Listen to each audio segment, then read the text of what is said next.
says the entrance of your word is life. That brings understanding to the simple. We don't know anything. That's not just a statement. We really do not know. Unless you open up understanding, give us the ability to comprehend the word. Thank you for your spirit that is the agent of revelation, causes us to our minds to be enlightened. Father, we thank you for true enlightenment,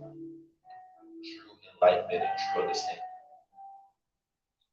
Thank you, Father, that according to what you inspired to be written by the psalmist, that your truth endures to all generations. So we thank you for that. Thank you for revealing to us truth, causing our understanding to be enlightened, causing us to have clarity, causing us to, Father, both be able to comprehend and to articulate. Father, I thank you.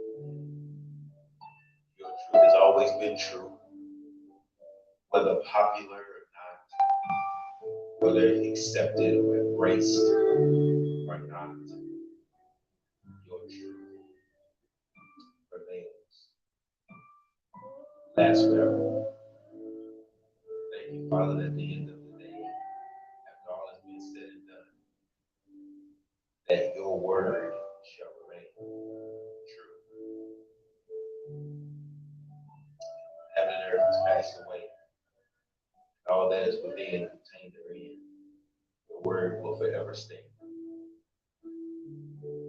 Thank you that we receive your word in truth as your word and works affection in all us within. We trust you. Thank you, Father, that both open my ear, Father, to learn, that I may be able to know how to speak a word to those who are weary. It's not my word, it's yours. So I thank you for every listener, every person that is listening, Father, with the intent to do what you say. Give you the glory, the honor, and the praise in Yeshua's name.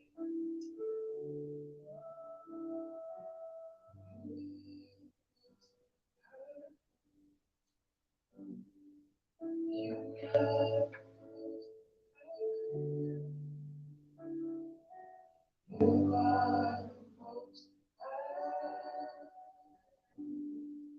You are the most high. You are the most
You are the most high.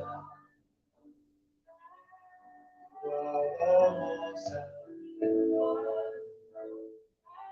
You are the most high.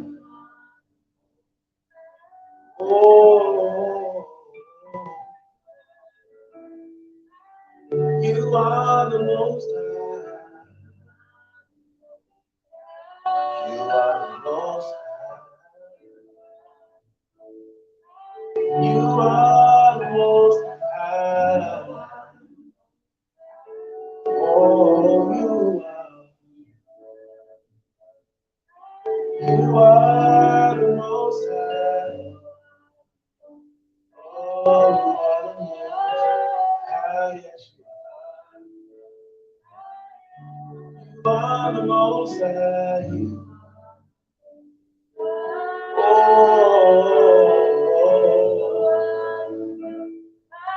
You are the most high. You are the most high.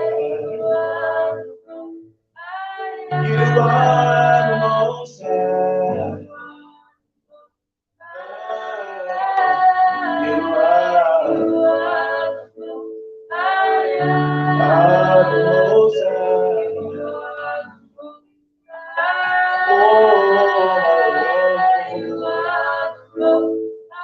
You are the most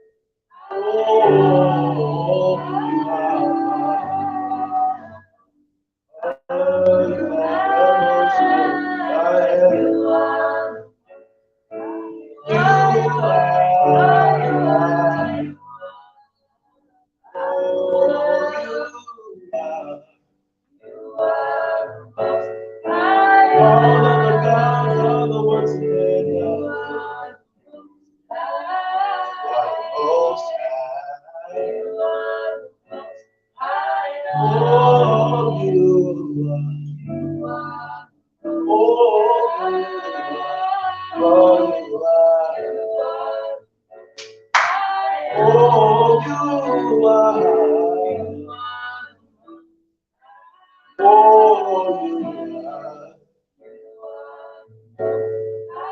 You are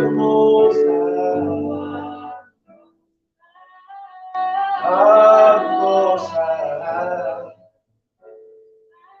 All of the gods are the works of your hands, created by human hands, but you are the most high.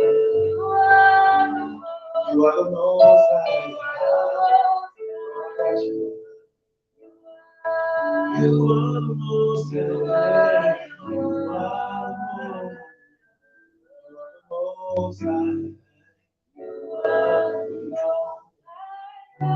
You are the most high. Oh, thank you, Father, for you are high and lifted up above everything in the earth, everything above the earth, everything under the earth. You are lifted high. Thank you. Appreciate you so much. Love you, Father. We give you glory and praise. Hallelujah. Matthew chapter 5. Matthew chapter 5, anchor what we have been discussing for a little while now. Want to look at Matthew chapter 5, and we'll be looking at verses 13 through 16. We've been walking our way through Matthew chapter 5, and it's been very, very interesting as we have delved into these scriptural passages and begin to discuss the reality of the truths of the word that has been shared to us by Yeshua.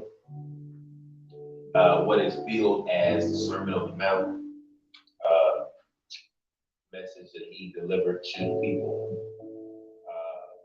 We find something interesting about Matthew chapter 5 is that the crowd of people that he is talking with here in Matthew chapter 5 are crowds that have followed him as he has been going from place to place and teaching and instructing, and they all convened and gathered together and wanted to hear what he was saying, what he was teaching, what he was explaining. And he explained here in Matthew chapter 5, generally when we approach it, we generally approach it from the aspect of the Beatitudes, or what is referred to as the Beatitudes. And in that sense, we find that his words ring true, and that he explains to us the reality of what it really means to live as a citizen of the kingdom, as a part of the kingdom. I want to highlight and focus in on verses 13 to 16. We are up to verse 13 at this particular point in time. Our last two sessions together, we've been talking about persecution and what it means when he explains about being blessed when you are persecuted, and we went through all those different things. But I want to look at verse 13, and I want to discuss the reality today of the true understanding, the true meaning of salt and light. True meaning, understanding of salt and light. And again, when you study these things from, look at these things from a Hebraic aspect, according to the origination of the culture of the time, you see you understand some truths that probably were not as clear before, or you happen to see a greater degree of understanding as is revealed. So I want to talk about this aspect of salt and light. Salt and light. Okay, verse 13 says, "You are salt for the land. But if salt becomes tasteless, how can it be made salty again? It is no longer good for anything except being thrown out for people to trample on." Verse 14, "You are light for the world. A town built on a hill cannot be hidden. Likewise, when people light a lamp, they don't cover it with a bowl, but put it on a lampstand, so that it shines for everyone in the house. In the same way, let your lights shine before people, so they may see the good things you do and praise your Father in heaven." King James Bible would say, "Let your light so shine before men that they may see your good works and glorify your Father, which is in heaven." And so I'm going to talk about the reality of salt and light. I would think these two things would be important in our understanding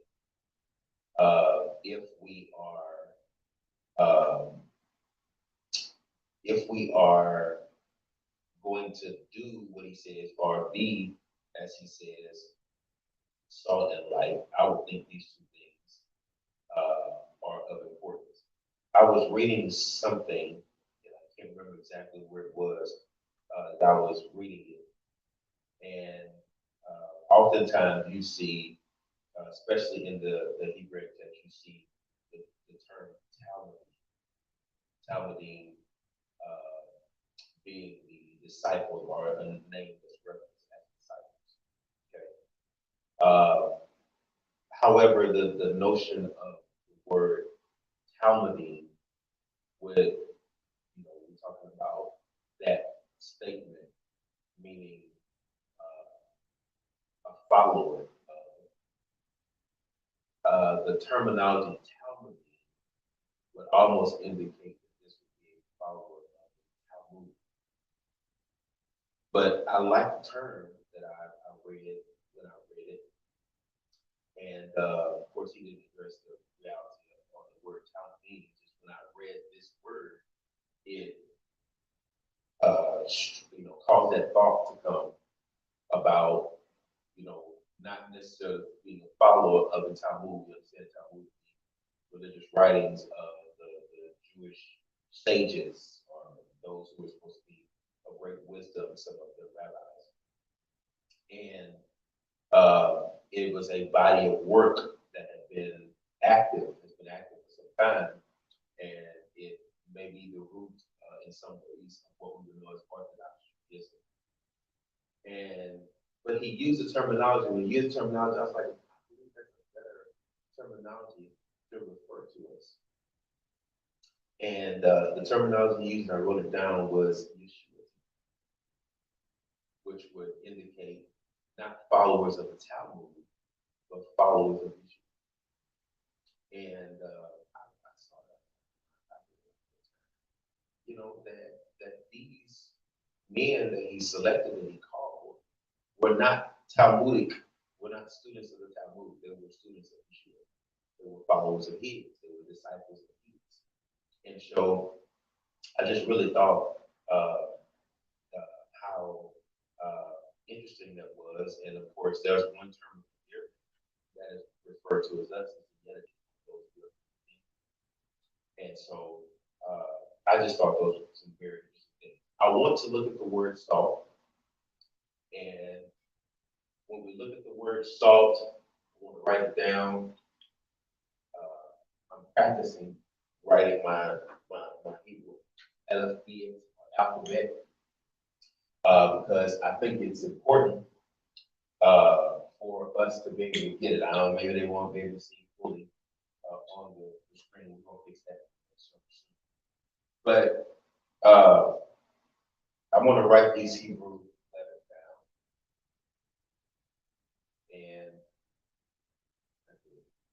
And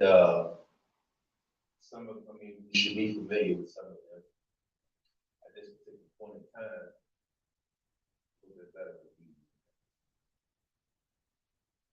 okay. So this is in the ancient Hebrew alphabet. This is the word that is the word for salt. Okay. The word for salt is the word melach. Melach. Mem, lamed, chet. Melach. And it was interesting. I put down Mem, lamed, and y'all remember lamed has to do, when we talk about bitterness, lamed has to do with authority. Okay? That's why it looks like a shepherd's staff. And chet, which looks like you could say a ladder. Okay, or in some cases, a fence. Okay? As a matter of fact, the word for brother in the Hebrew has this alphabet in it, and it is a strong fence. I've been reading some things because I've been studying something about family as it relates to father. It bears into what we're discussing some. But I read about family and all of the things that have to do with family, mother, father, daughter, son, brother. All those things had some very, very interesting things to say. The Hebrew word for brother, the Hebrew letter word for brother, how you say brother in Hebrew is ak. Ak. You say sister. So the word for brother in Hebrew is ak. The word for sister is achoti. But ak, basically it, aleph, chet, Okay, Aleph, strong, like the ox, and then of course the Chet, as we had it written here, strong fence. So when you think about the reality of a brother, and I'll deal with it when I deal with things concerning family as revealed in the Hebrew, because if you don't have every element that has to do with the father's structure for family, you really cannot utilize that terminology, family. Okay, you have to have all the elements of family, which is why you cannot have a mother and a father of the same gender. It's not possible. And really have true family, okay?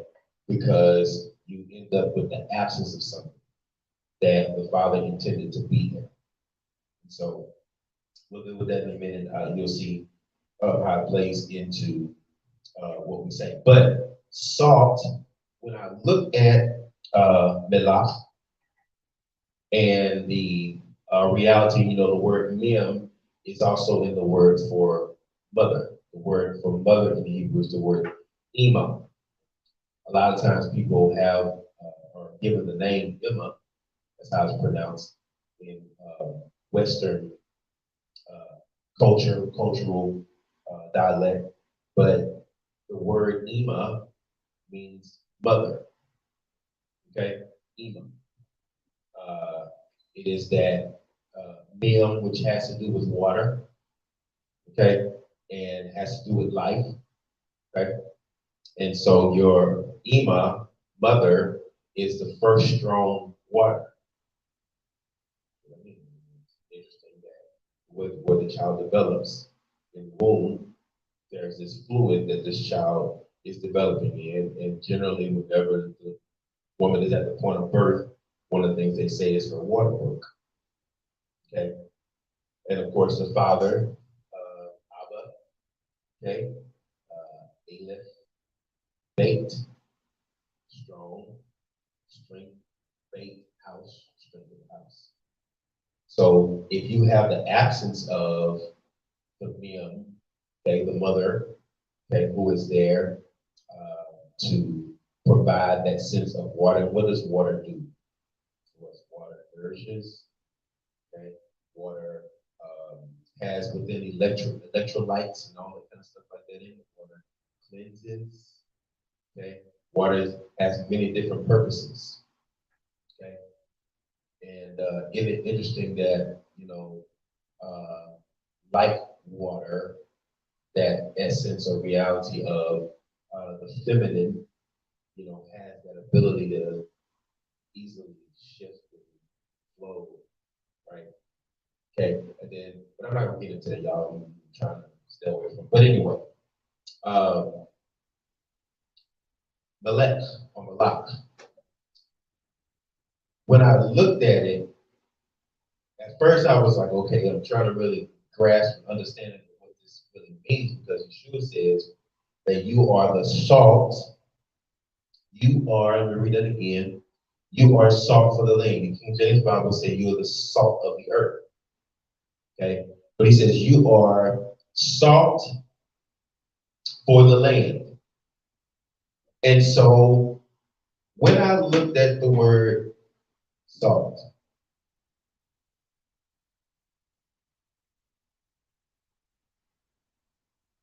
when I looked at the word salt, and from the Hebrew understanding, the note that was made there was so funny. And this is why I had to really look at it. This is what it suggested. It suggested to eat. You're the salt of the world. Now, of course, we understand how salt is related to eating. It's very clear how salt is related to eating. Some people have too much salt. in their consumed too much salt, but salt was related to eating. And when you look the statement up, when you look at the word milak, you'll find it talks about eating the salt. So I was like, okay, how do we reconcile the reality of eating salt? And then it referenced all the way back to, because remember I told you everything she was talking about in that chapter 5 goes all the way back to Torah. Why would he be in the conversation?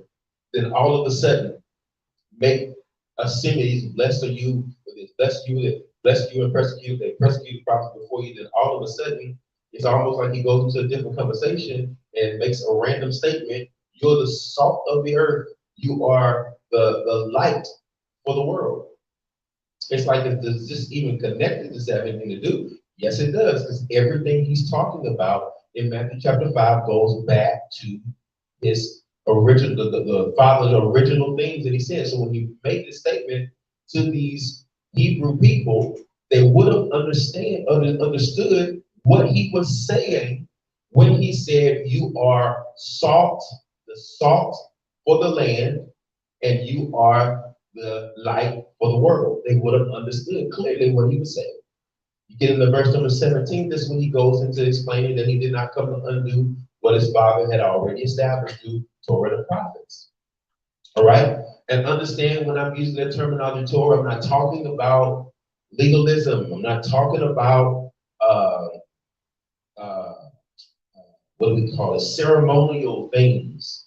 Okay? We understand that when Yeshua comes along as the high priest, as the order of Melchizedek, no beginning of days, right? No end of days. He just was, he came, okay? Abraham paid tithe to him, that kind of stuff. We understand how that came. Yeshua did not even come from the tribe of Levi, which was where the priesthood had been originally ordained. Yeshua came from the tribe of Judah, or the tribe of Judah.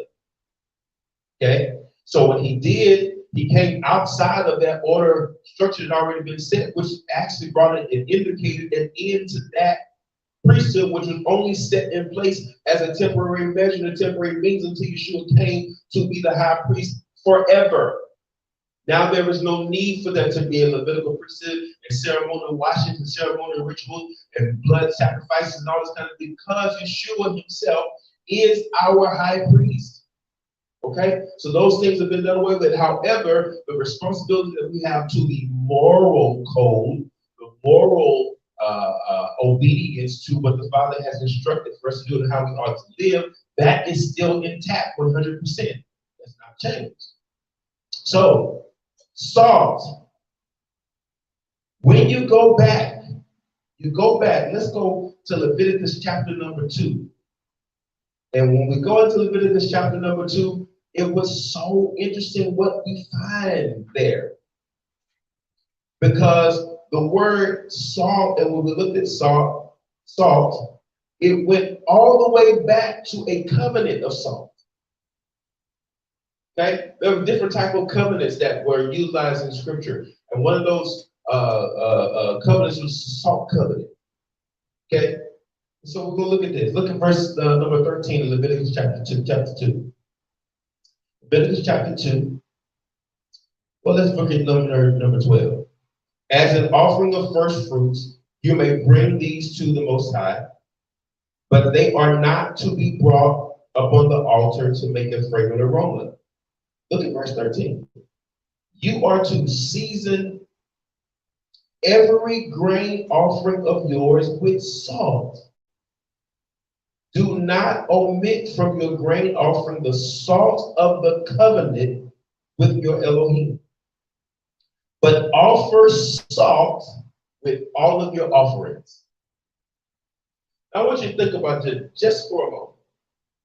That with all of the offerings that were brought into the temple, all the offerings that were brought in by the people, they were to be combined, to be coupled with salt, the grain offerings. Just don't omit salt. It's a covenant that was supposed to be established.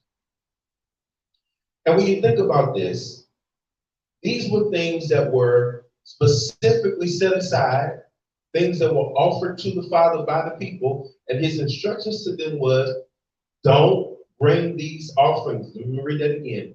Verse number 14, 13.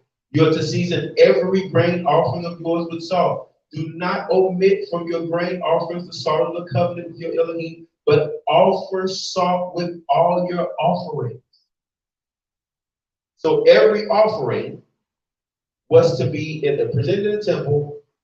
These offerings were to be, grain offerings were to be presented with salt.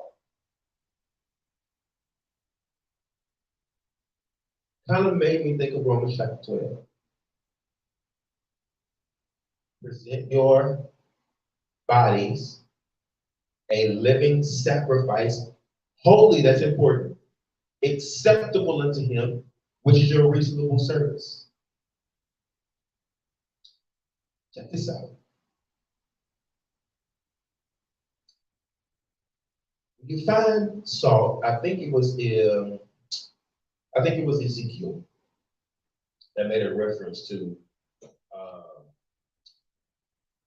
he's talking about Israel, and he makes a reference, and he says, it's in the part where he talks about, when I saw you polluting your own blood, I said to you, live. But just above that, he said to them, he said that basically you were like a baby who had been born, who had not been salted. And the reference that was made there of salting a baby is a practice, you can look it up. The practice of salting that baby was for the purpose of purification, for the purpose of keeping contaminants away from the child, keeping the child from being subjected to certain bacteria and certain disease. So salt was used as a method of purification. You can even use the terminology sanctification if you want to. And so he said the reason why Israel went into these sins and became contaminated by these sins because they were not salted. Because the salt would have preserved and kept them from the sin and the behavior and stuff that they had allowed themselves to get into. So salt was a protective measure.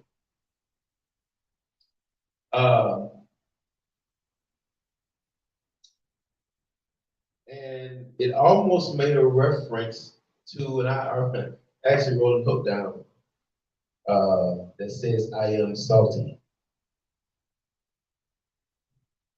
Now, understand this. From a worldly perspective, when people use the term salty, they use it in a derogatory manner, saying that this person is angry, or this person is upset, or this person is offended. But to be salted actually indicated, when you study that, it actually meant to be purified. What does the scripture say? How can a young man keep his way pure, right? And how does he do it? He does it by observing the commands that the Father has given to us, by keeping himself unspotted, clean from the world. A person we know says the same thing all the time. Pastor Jeremy says it all the time, that we have to keep our hands clean and our hearts pure. So when he indicated salt had everything to do with purification and holiness. And understand, how do we come into the kingdom? We come into the kingdom by what? Birth. Now check this out. This is how I was saying how this kind of family thing kind of came into it. Because I was inquiring with the Father, I said, man, I'm reading the scriptures. I don't remember now. I'm not saying, I have never read in the scriptures where it talks about him being a mother to the motherless. But it does talk about him being a father to the fatherless. Right? Because he is a him. Amen. Her. He is a him. Okay? And I said, well, Father, you created a family structure. You brought us into your kingdom, into your body, and you told us to refer to each other as Ak and Akoti, brother and sister. And so when we make that reference to each other, you created a family structure that you became the father of. Right? But if there's a family structure, it has to be a father and it has to be a mother. And I said, well, Father, okay. Well, how does the mother factor in? We know the father gives the identity, the father gives the vision, the father gives direction, but how does the mother come in? Because there are people who have been born and they don't have, in the natural sense, they have a father that may not have an active father, may not have an active mother, but don't ever say you don't have a father, don't have a mother. You have a father and a mother that may just not be active. Okay? But there are people who've not had the experience of having both father and mother, which is essential and necessary. I said, so Father, how do you do it? How is as far as the spiritual is concerned, how is the mother part associated? Now, I'm gonna tell you exactly what he said. What came to me when I said that, when I asked that question. He said, have I not referred to my people, my body? Have I not referred to my body as my bride? Feminine term. Forever will be. Amen. You cannot associate bride with masculinity. Does not go together. So he used the term bride. And how do we come into the body? How do we come into the kingdom? What does he say to Nicodemus? Except the man is born of water and of the spirit, he cannot enter into the kingdom. So how do we come into? We are born. So how do we come into the body? We come into the body by birth. So guess what? That's how the mothering aspect, because just like the father gives identity and the father gives vision and the father gives structure, that's what he did as a father. Then he says, now, what are you born into? You're born into a family, and then you come into my body, which is my bride, which gives you the nurturing. And I was like, okay, Father, that's how you do it, right? So we are born, and then again, the practice, and I think, if I'm not mistaken, I think for a long time, even midwives back in the day would salt babies after they were born, as a purpose of, again, keeping away bacteria, germ, disease, and a sense of purification. Right? Now, turn to Mark chapter 9. This was so interesting.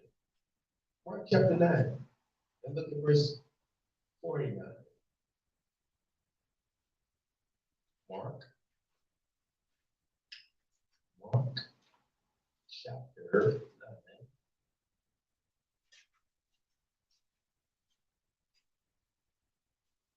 Verse number 49.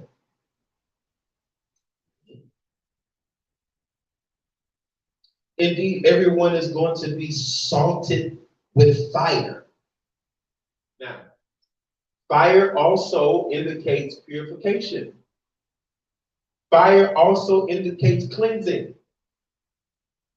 Just everyone is going to be salted with fire. Salt is excellent, but if it loses its saltiness, how will you season it? Watch this. Look at this. Have you ever read this? So have salt in yourselves. Have salt in yourselves. What is he explaining it is? That is, be at peace with each other. So he says to us in Matthew chapter 5, you are the salt you are salt for the land. What does salt do? Salt purifies, cleanses. Salt preserves, right? Keeps bacteria and keeps germ away. Okay, certain. So he says to us, "You are salt." But check this out. When I looked at melach, it meant, or the statement was made, "Eat the salt." And I was like, "Okay, what is that? What does that do?" Because we went to Leviticus chapter 2, and we see verse 13. He says, "Every grain offering, you to offer it with salt. Do not neglect to put the salt with the offering." Right. So those of us who are living sacrifices, are we not an offering that's acceptable unto him? That he says, have salt in you. Have salt. That is, be at peace with each other. How do people know we belong to him? The fact that we love each other. If we love each other, that means that there's peace of, that things should be peaceable between us. So check this out. Numbers chapter 18 was what made made this make so much sense. Numbers chapter 18, look at verse number 19. Look what's supposed to happen. Watch this. My friends from Atlanta, he said Numbers. Numbers chapter 18, look at verse number 19. Well, again, you're going to see that combination of fire and salt. Now, when he says that everyone is going to be salted with fire, what we just read in Mark, that has to do with purification. It's going to come a point in time where the destruction is going to come and the judgment is going to come. So that salt also had to do with judgment. Okay. But Numbers chapter 18, verse number 19.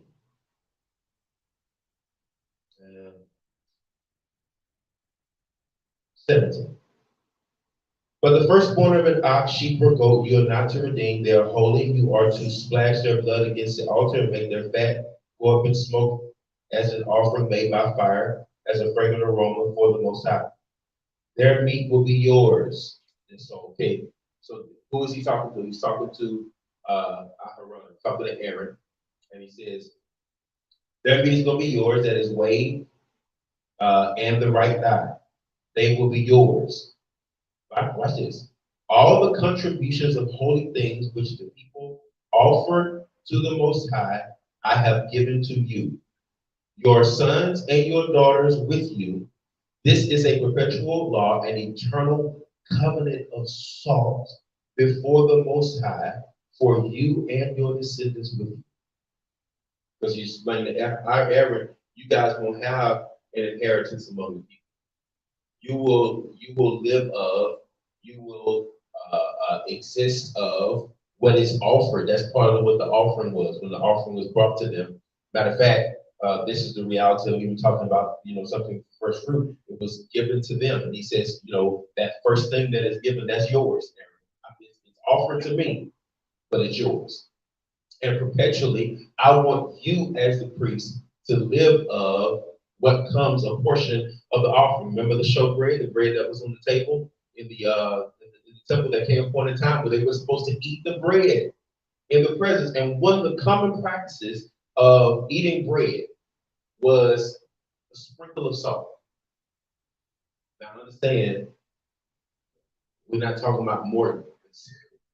Morton didn't exist at that particular point in time. Salt, they were talking about, had all the nutrients and all that stuff like that in it. So when he said eat, that they were to eat it, and they would even eat the bread of the presence, right? They would eat the showbread. Okay, so he says, you are to eat this offering that has been offered with salt. Eat the salt. Now think about the priesthood. The priesthood was an ordained group that had been given specific instructions, that had to do those things according to those specific instructions, that they may glorify the Father before the people. That when the people looked upon the high priest, the people looked upon the priest, the family of the priesthood, the people looked upon them, they were to see the reflection of the glory of the Most High, reflected in the way and in the manner in which they carried out their obedience to the Father. Okay? Those who were in the priesthood leadership had the responsibility to make sure that they carried out those instructions specifically as the Father had given to them, because they were to glorify the Father before the people. So, in the similitude of how the priesthood had to walk in their obedience to the instructions that the Father had given, in the same similitude, when he says to us, you are salt for the land, he's speaking specifically, expressly about our obedience to the Father's instructions. Because it is our obedience to the Father's instructions that glorifies him. Not us coming up with our own set of instructions. Not us coming up with our own set of things. Not us come up with our own idea, our own mind, our own thought. It is about us walking in obedience. To eat the salt was a instruction that had been given in obedience to the priesthood. Right? What does Peter say about the people of the Most High? You are a what? You are a holy priesthood. You are a holy nation. You are a peculiar people that you should show forth the praises of Him who have brought you out of darkness and into His light. So the reality is that He says you have been salted. In other words, you have been given holiness, purity, sanctification, which comes through our obedience to His. So do you understand that obedience to His Torah is not restriction and bondage and legalism?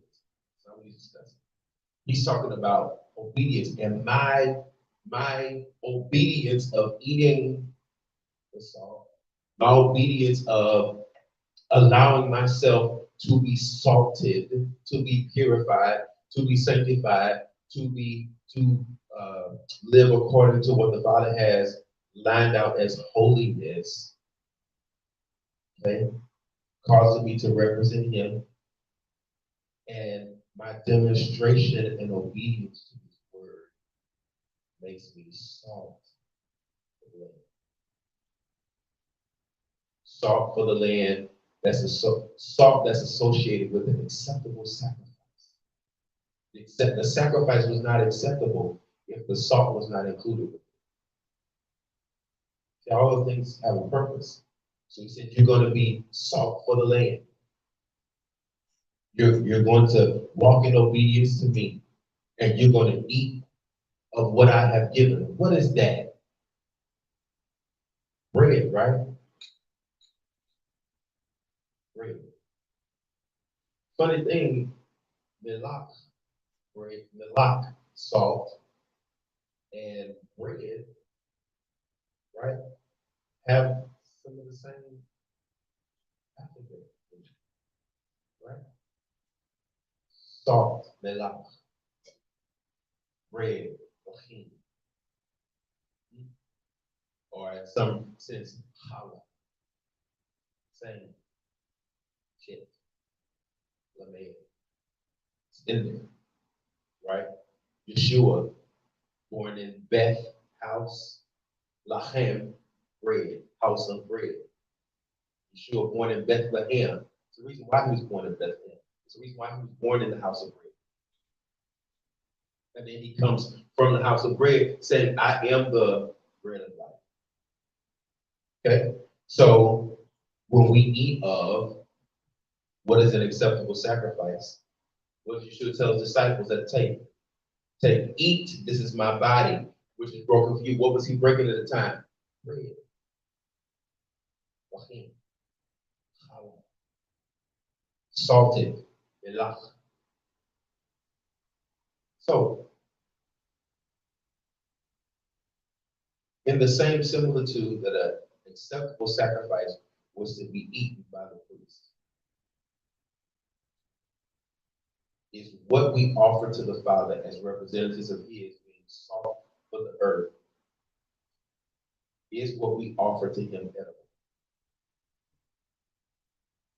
That's an important question. Is it acceptable? Okay. So we are salt for the land, representatives of His purification, of His holiness, obedience to His word. We are also light. The Hebrew word is the word or. O-H-R. Or. Oh, and by the way, salt is a covenant sign. It's an unbreakable covenant. 2 Chronicles chapter 13, verse number 5. Look at that. You get an opportunity. 2 Chronicles 13, verse number 5. 2 Chronicles chapter 13.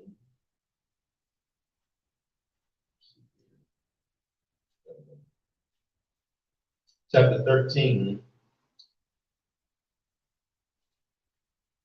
verse number 5.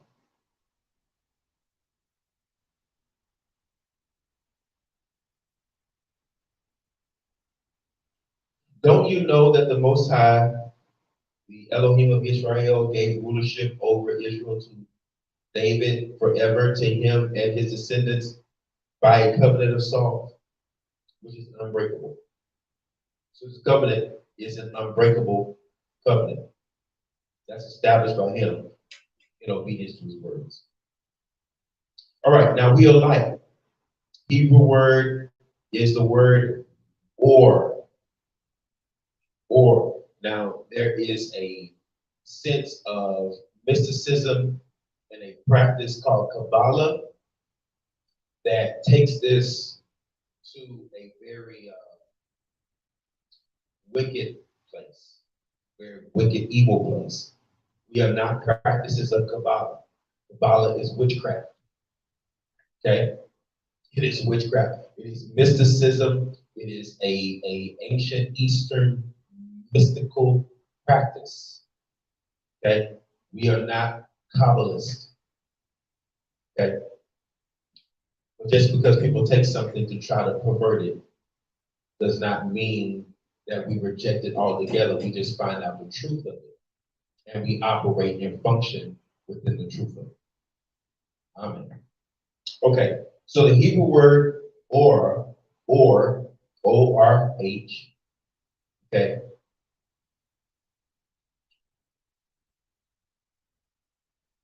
the Hebrew Aleph Vav Resh, or,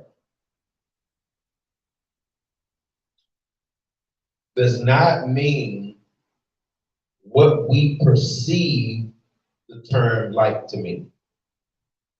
I want you to flip over to Genesis chapter 1 with me. And I want you to begin to see what this is. Okay? Genesis chapter 1. Genesis chapter 1, Bereshit is what that is called in Hebrew. Genesis chapter 1. Look at verse number 1. In the beginning, God, in the sense of him being Elohim, the creator one, the creator, created the heavens and the earth. Verse 2 says the earth was unformed and void. Darkness was on the face of the deep, and the Spirit of the Most High hovered over the surface of the water. Then he said, let there be light, and there was light. Since God saw that the light was good, and he divided the light from the darkness. He called the light day, and the darkness he called night. So there was evening, and there was morning one day. So this is the breakdown of how the Father did this day by day. Okay, going through a process, a pattern of 7 days. Okay, that he had established. Now I want you to go down to verse number 14. Yah said, let there be lights in the dome of the sky to divide the day from the night. Let them be for signs, seasons, days, and years, and let them be for lights in the dome of the sky to give light to the earth. And that is how it was. Yah made 2 great lights, the larger light to rule the day, the smaller light to rule the night, and the stars. Put them in the dome of the sky to give light to the earth, to rule over the day and over the night, to divide the light from the darkness. He saw that it was good. So there was evening and there was morning, a 4th day. So we understand and we see here, sun, moon, stars, all these great lights, lesser lights, they were created on the 4th day. However, we see on day 1, when the Father first opened his mouth, he said, let there be light. But we see, when we don't get down to verse number 14, when he's talking about day 4, that it talks about these lights that he put in the dome of the sky. Well, wait a minute. Did he make light on day 1? Or did he make light on day 4? Well, here's the reality. When he said initially, let there be light, that word light is not the same as sunlight, moonlight, starlight. Let there be order. Let there be order. Aleph Vav Resh. Watch this. The word or indicates, watch y'all, not like you see shining on me like that. Okay? That's another word for light in Hebrew. Or we more associate this word with glory. The word Shekinah. Shekinah. We refer to that. That is not sunlight. That is not moonlight. That is not starlight. That is not flashlight.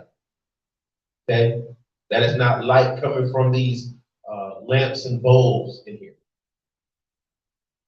The word or indicates order. Watch this. It is order. When he looks at the earth, notice what he says in verse number 1. He says the earth was void and without form. The earth was in chaos. That was what is described there. If you look at in Hebrew, it's the word. It's described as chaos, disorder, disarray, out of order, unarranged properly, confusion, disarray. So the Father says, let there be light. Don't like disorder, don't like chaos, don't like things all out of whack. His intention says, let there be order. Let there be order established. And then you begin to see how things begin to come together.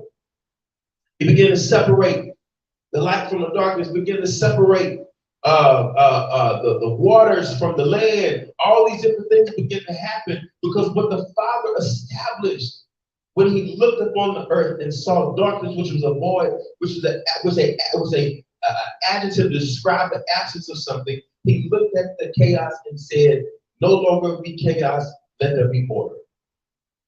Let order be established. Let order spring forth. Let order come forth. Let order be.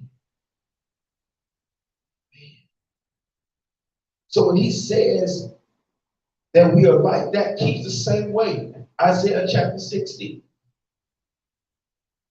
Look at Isaiah 60. As he's speaking to his people. Arise, shine, Jerusalem, Jerusalem, for your light has come. For the glory, there it is, Shekinah, for the glory of the Most High has risen over you. For although darkness covers the earth and thick darkness the peoples, on you the Most High will rise over you, will be seen his glory, his Shekinah, his Shekinah. Nations will go toward your light, kings toward your shining splendor. Raise your eyes and look around. They are all assembling and coming to you. Your sons are coming from afar off, your daughters being carried on their nurses' lips. Then you will see and be radiant. Your heart will thrive and swell with delight. For the riches of the seas will be brought to you. The wealth of nations will come to you. So he says to his people, through the prophet Isaiah, although darkness covers the people, darkness covers the earth, and gross darkness the people, the light, the glorious light. Do you understand that the gospel is referred to by Shaul, by the Apostle Paul, as the glorious light of the gospel? Says the minds of those who believe not are blinded. That's the glorious gospel, light of the glorious gospel should shine into them. Light. Let's look at this other thing. If we are his, we are salt, obedient to his will, eaters of his will, communicators, demonstrations of his will, salt. But then we are also light, which means we are commissioned as he is to bring order to chaos. We establish order. It means we don't ever follow the trends of the world system.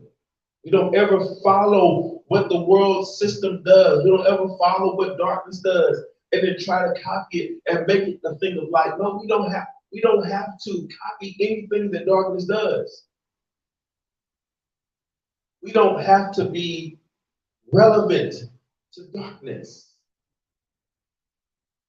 That's not the goal. The goal is not relevance to darkness.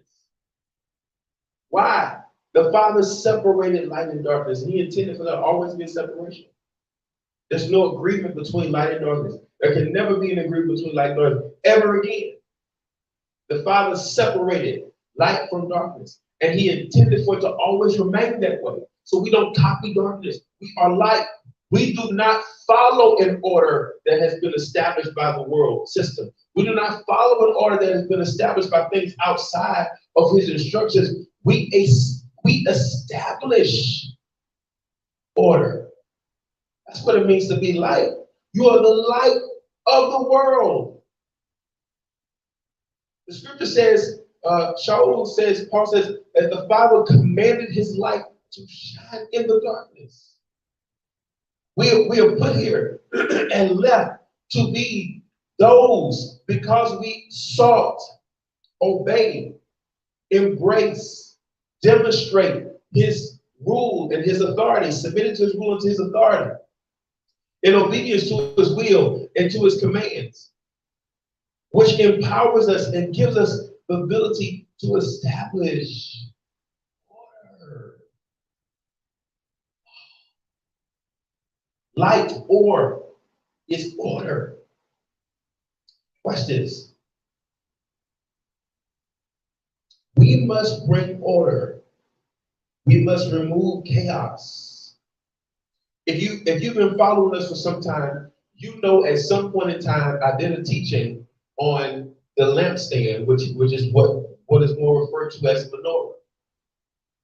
When you read the instructions about how the menorah was built, how it was constructed, how it was made, and what the purpose of the menorah was, you see that he says that the purpose of the menorah was to give light to the house. That's the purpose for the menorah being established and built. And the way it was built was it was these two things that had been joined together into one, and then connected by that one main shaft, the shamashim. Okay? The funny thing is the word shamashim is also the Hebrew word for deacon. Okay? Where there was the reality that here it was joined together by this shamashim, this shamash, that's in the middle, this one particular thing. He says, I'm the vine, you are the branches. So us connected to Him together. And then there is the oil that is flowing through the lamp, His Spirit, Ruach HaKodesh, flowing through the lamp that makes us all unified as one. The real true symbol of the body is the menorah. Fish. Fish came from somewhere else. It is the menorah. Okay? And so with that lampstand, why do you think in the book of Revelation, those churches, as was referred to, those Messianic communities that were referred to, were demonstrated, shown as lampstands, and were shown as menorah? 7 lights, 7 lamps, right? Because that was the purpose of the lampstand. That was the purpose of the Lord, to give light, to produce light that was being produced by the flow of the oil, Ruach HaKodesh, Holy Spirit. Okay? So, in the same similitude of the menorah, the purpose of the existence of the menorah was to provide light perpetually. The light on the menorah was not a flickering light. The light on the menorah was a constant light.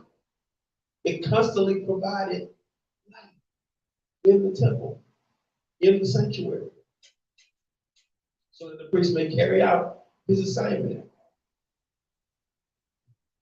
So, like that menorah, we produce light. Look at this. Look at Psalm 119. want you to see this connection as well. Psalm 119. And remember, okay, Aleph, Vav, Resh are strong, fashion, or I'll put it like this. Let's read this verse. Psalm 119, verse number 130. Let's read that verse, and then we'll look at another passage, and we'll kind of bring this together. Psalm 119, verse 130, or verse 129. Your instruction is a wonder. That is why I follow it. Your words are a doorway that lets in light, giving understanding to the thoughtless. The King James Bible says the interest of your word giveth light. Giveth light. The menorah was not a flickering light. It was a constant light. The interest of your word giveth light and brings understanding to the simple. That's how it's quoted in the King James. Giveth, ETH on the end of a word in your King James Bible indicates a continuation of something. It is a constant giving. Okay?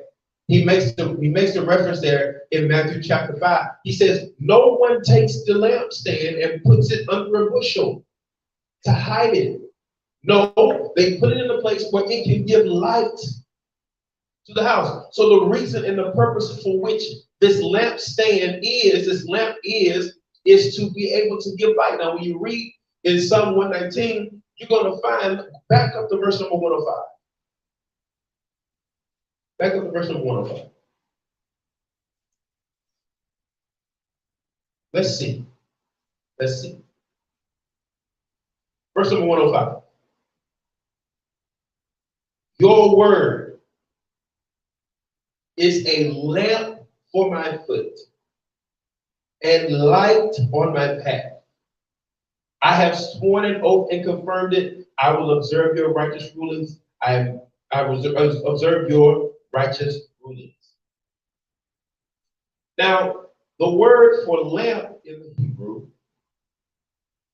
is the alphabet is Nun Resh, or light, and Resh it's like a head. I'm going to draw that one too. Okay, it's a head. Okay, but it means light of the head, or the term Resh actually could mean prince. Light of the prince, the lamp. Light of the prince, Torah. Your word is the lamp, is the light of the prince.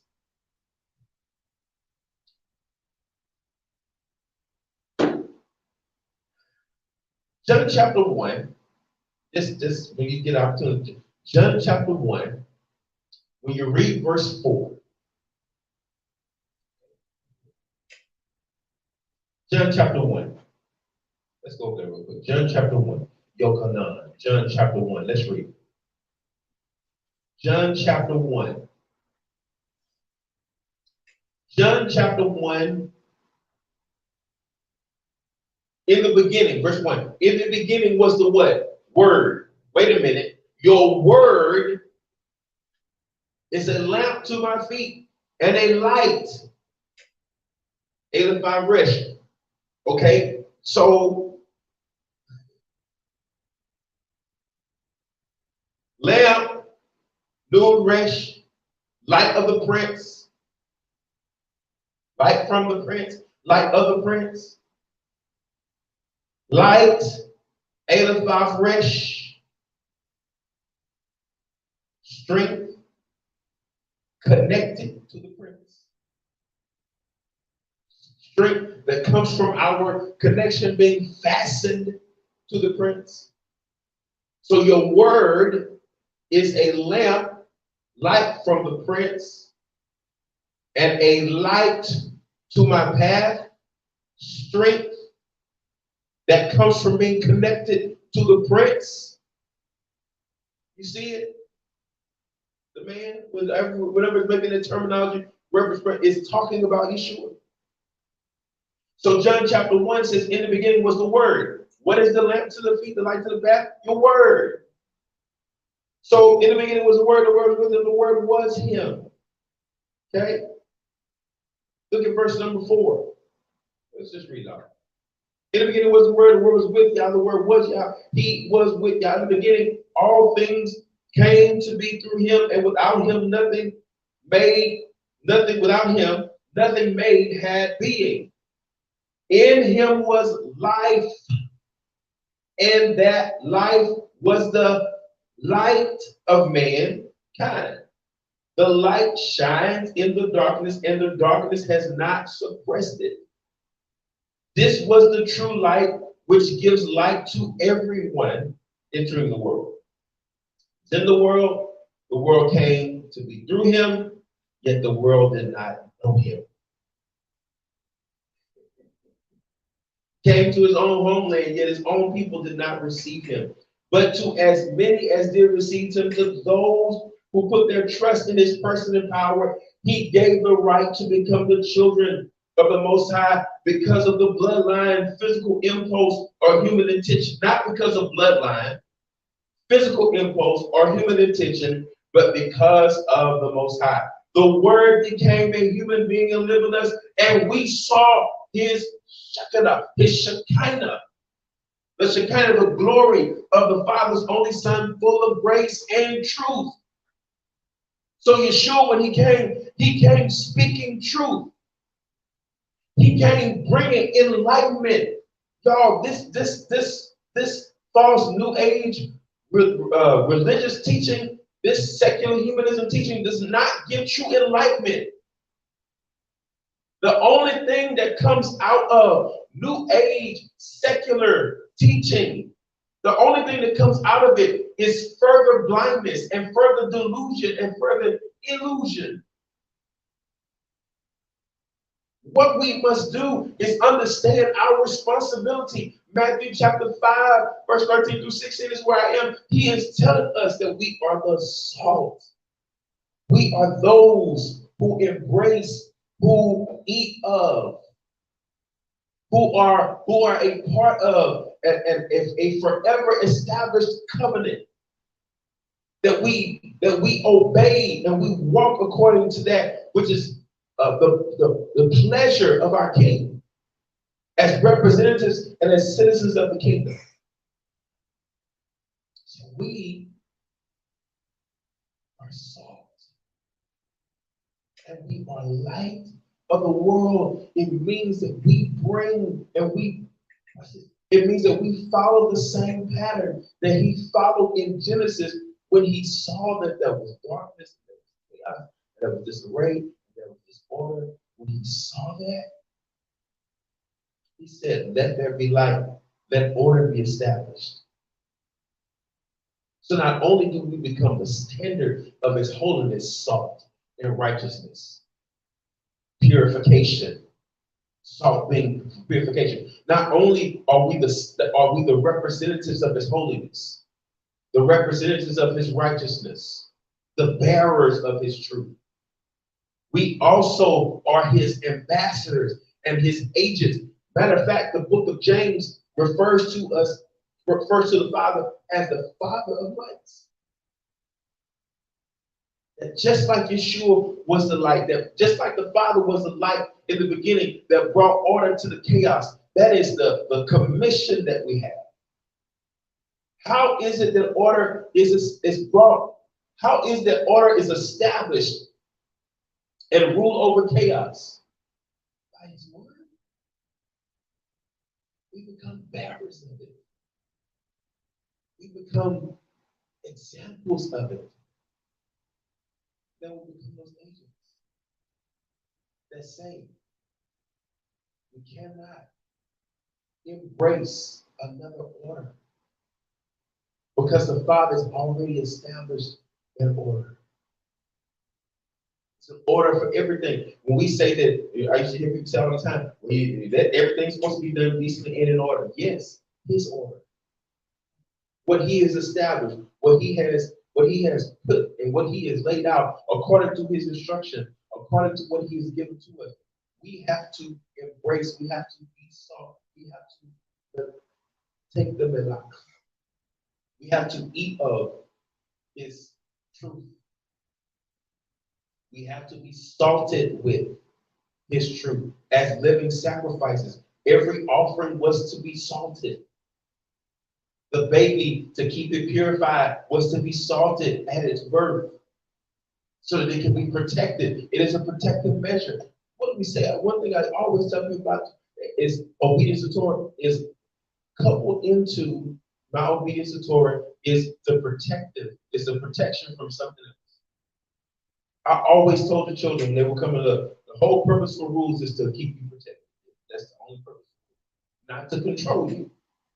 The purpose for rule, the purpose for law is to protect me, to keep me from my own folly, to give me guidance, to give me direction.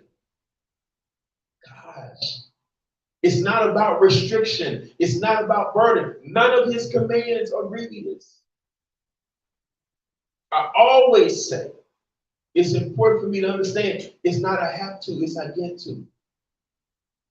The embrace of the reality that He loved me enough to protect me from that which I don't perceive because I'm not smart enough on my own. I don't have the capacity. I don't have the willpower in my own to be able to do it. So He gives me His instruction and He gives me His strength through Ruach HaKodesh, my helper, that reminds me of His will, that empowers me, gives me His grace to empower me to do His will. What more does He need to do?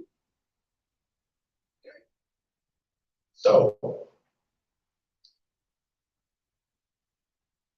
John chapter 8. And then we'll go to 1 John, and then I think we'll wrap this business up. John chapter 8. Go to John chapter 8, then we'll go to 1 John. Okay? Right now we're going to go just to regular John. John chapter 8, look at verse number 12. Yeshua spoke to them again. I am the light of the world. Watch this. Whoever follows me will never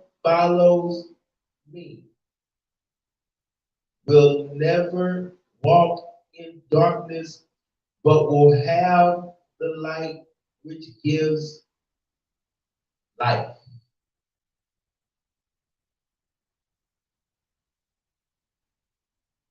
What is this? Your word is the lamp to my feet, the light of the prince. Your word is the light of my path, the strength connected, the strength that comes from being connected to the prince. Let's turn to 1 John chapter 1, verse number 5.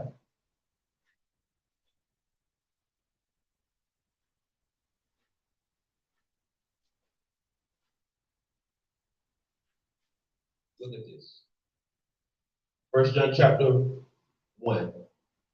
Look at verse 1. The word which gives life. Look at that. He existed from the beginning.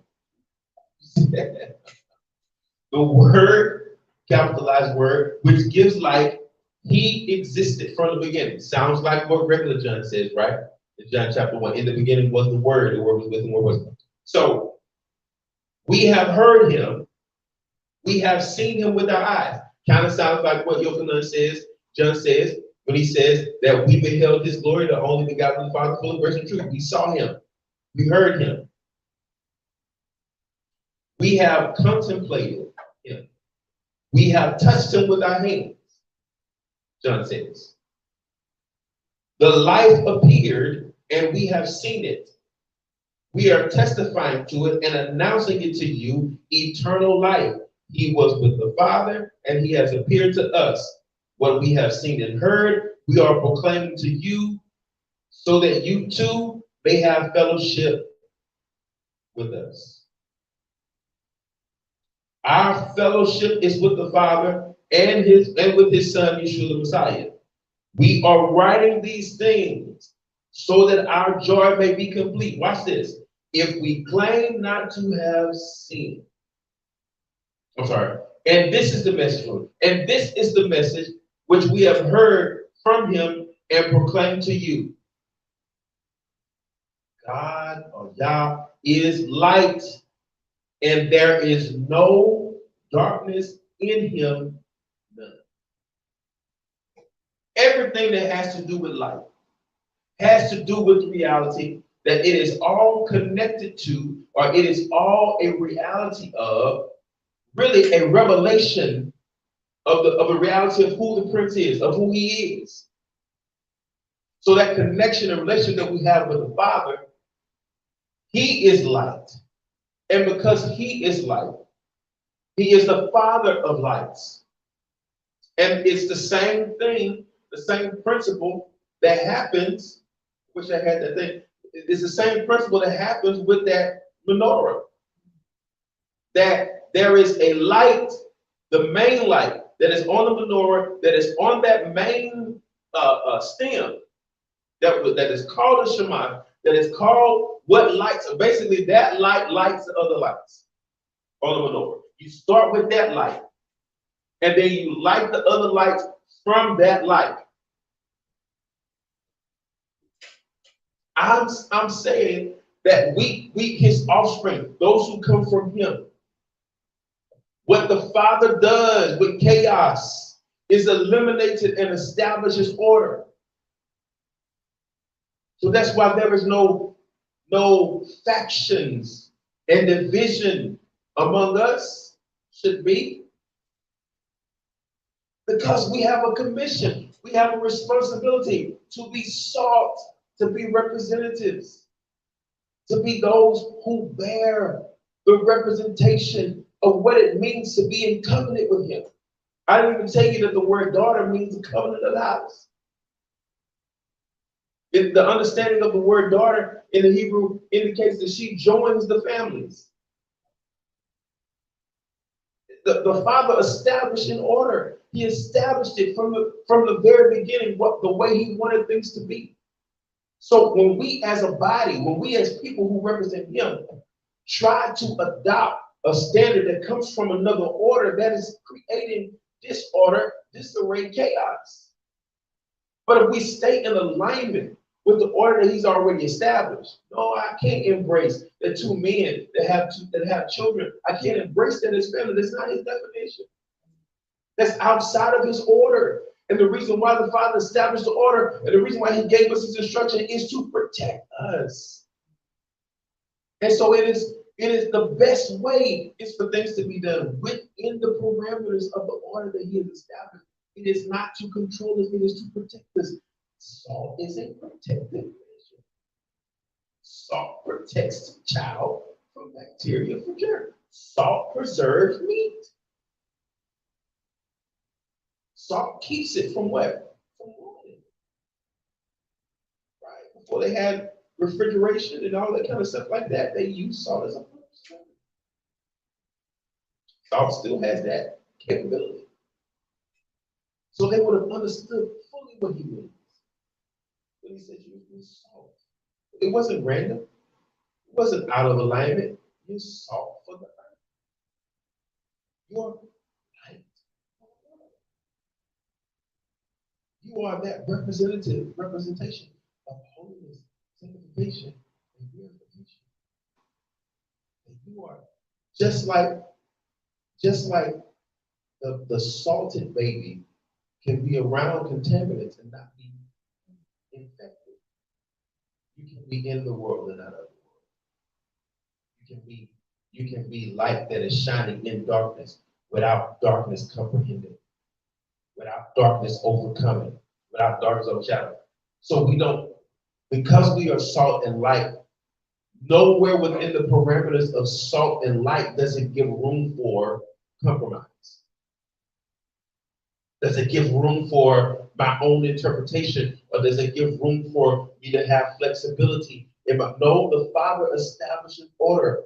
I'm a representative of his holiness, of his righteousness, of his sanctification, of his purification. I am salt for the world. Read that again. That'll be the conclusion of the matter for today.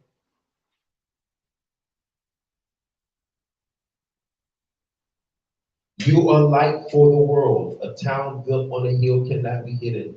Likewise, when people light a lamp, they don't cover it with a bowl, but put it on a lampstand so that it shines for everyone in the house. Matthew chapter 5, verse 14 to 15. Verse 16 says, in the same way, let your light shine before people so they may see the good things you do and praise your Father in heaven. What are the good things that you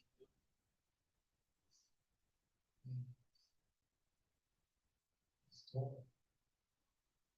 Because the truth is, you cannot be a person who is obedient to his instructions and not love people properly.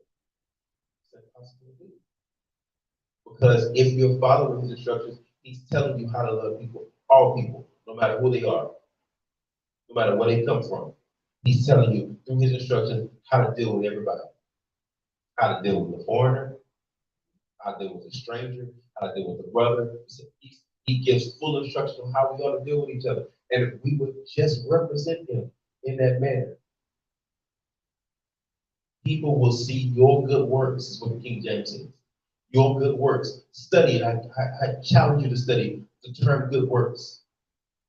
And you will find out good works have to do with this. Watch this. Good works have to do with what the Father has determined to be good. We don't get the right to determine what's good. Because people will come up with their own, people do it all the time, to determine in their own ideology what is good and what is not good. Right? To some people, it's good to hate me because of the color of my skin. But that's not good. So the Father doesn't give us the ability to define good by our own terms. None is good but the Father. So since none is good but the Father, nobody else is qualified to determine what is good. But if we do what he says, right? I beg you, therefore, brothers, by the mercies of the Most High, that you present your body as a living sacrifice, holy and acceptable unto him, salted. Every offering, Leviticus chapter 2, verse 17, every offering was to be sanctified with salt. Salted. John chapter 9, was it? Chapter 9, verse 49, let salt be in you. Let us be at peace with each other. We are to be salted. We are to be sanctified. We are to be holy. We are to be separate. Be not conformed to this world, but be transformed by the renewing of your mind, that you may prove, which means to demonstrate, which means to live what is good.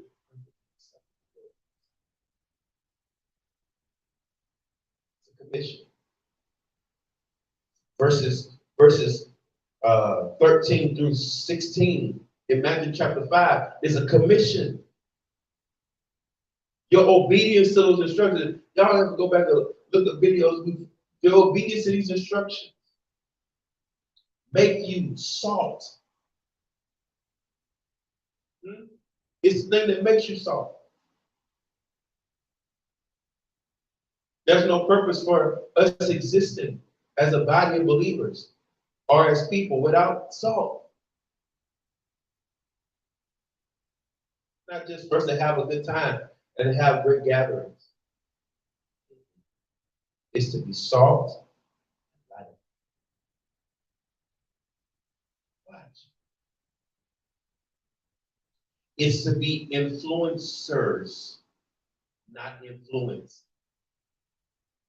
It is to set the trend, to set the standard, to blaze the trail, to go first without apology and without excuse. It is to not be afraid, to know what truth is, and to embrace that truth, and to walk that truth, and to declare that truth, just as Yeshua did. He wasn't popular with the scribes and Pharisees, he wasn't popular with the religious order, but he was obedient. You're not going to find any scriptures that justify my disobedience. You're not going to ever find them. But we have a commission. We are commissioned. We are empowered to be salt, to to be melach, to be that which is acceptable and edible, to that which to be that which is an acceptable offering to him.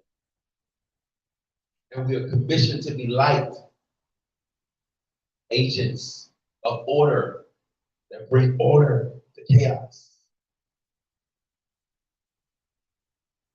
It's who we are. And it comes to our obedience. It comes to our embracing his truth and be willing to walk it out and demonstrate every day in our lives. I'll give you one more verse. Proverbs chapter 6, verse number 16. Here's the conclusion of it. Proverbs chapter 6.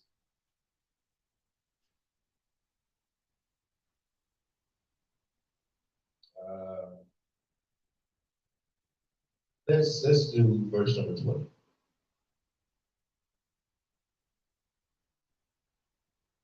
Proverbs chapter 6, verse number 20. My son, obey your father's command and don't abandon your mother's teaching. Huh? Mama and the father, mother and the father. Instruction, order that he's ordained. Commands that have come from the father. Training, teaching, instruction that comes from the mother. Command came from the Father, the Most High himself. And who has he given the commission, the job, and responsibility of teaching and instruction? Who's people in the Bible? To teach you, to instruct, to nurture, to grow, to develop. Watch.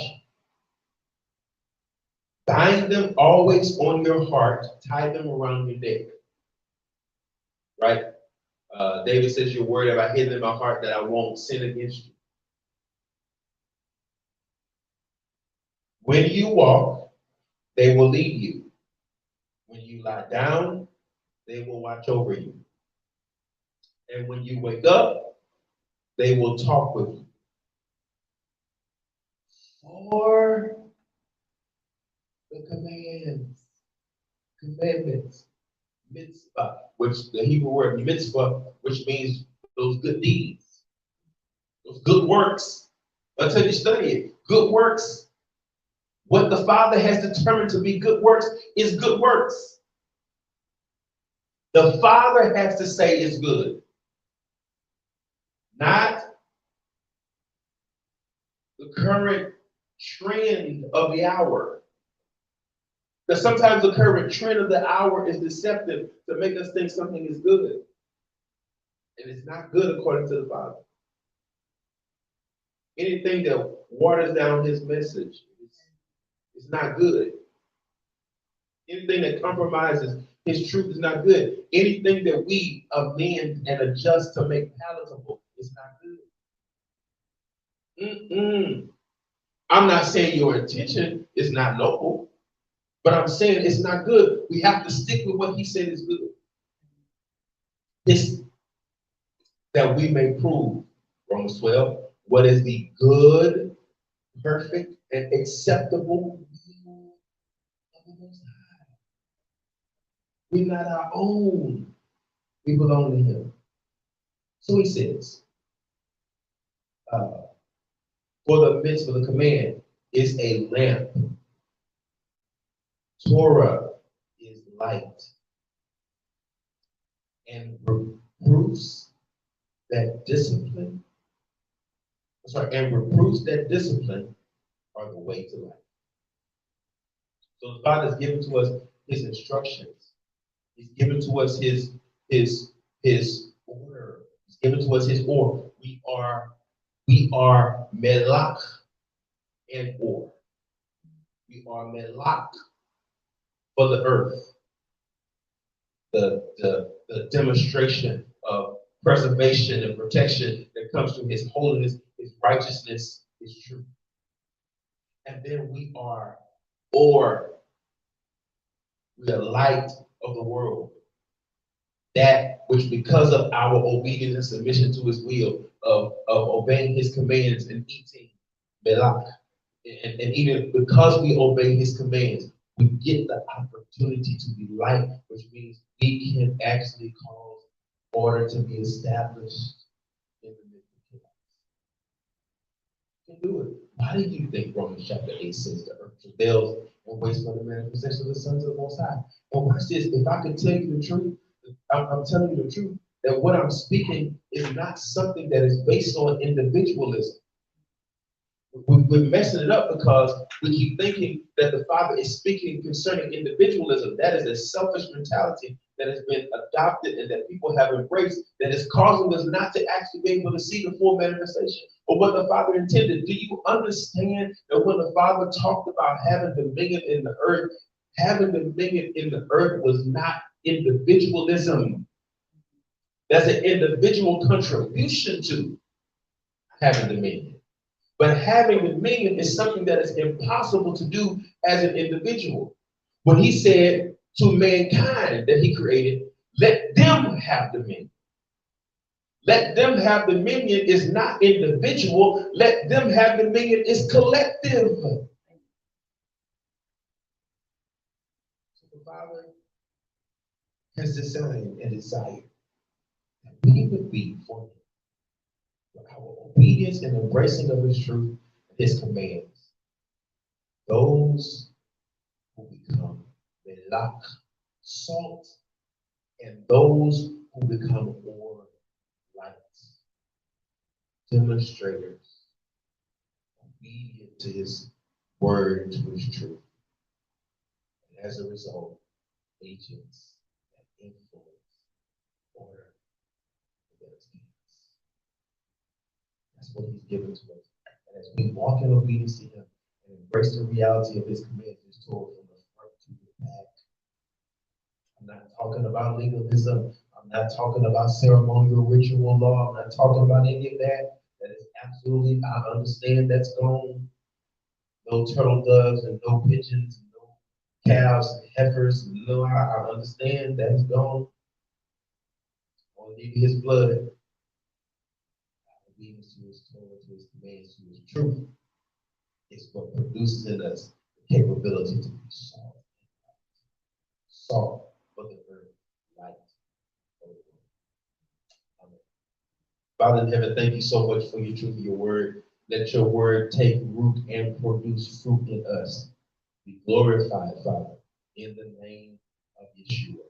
We give you all the glory, we give you all the honor, we give you all the praise. Teach us, Father, to be salt and to be light, that you and you alone might be glorified, might be praised and honored in our lives. In Yeshua's name, amen. Oh, let me just go ahead and give our blessing. And may you just put your hands where you are. May the Father bless you and keep you. May you make his face to shine upon you. May he be gracious to you and give to you his shalom. May he put his name upon you, his people, and bless you. You go his care and his comfort.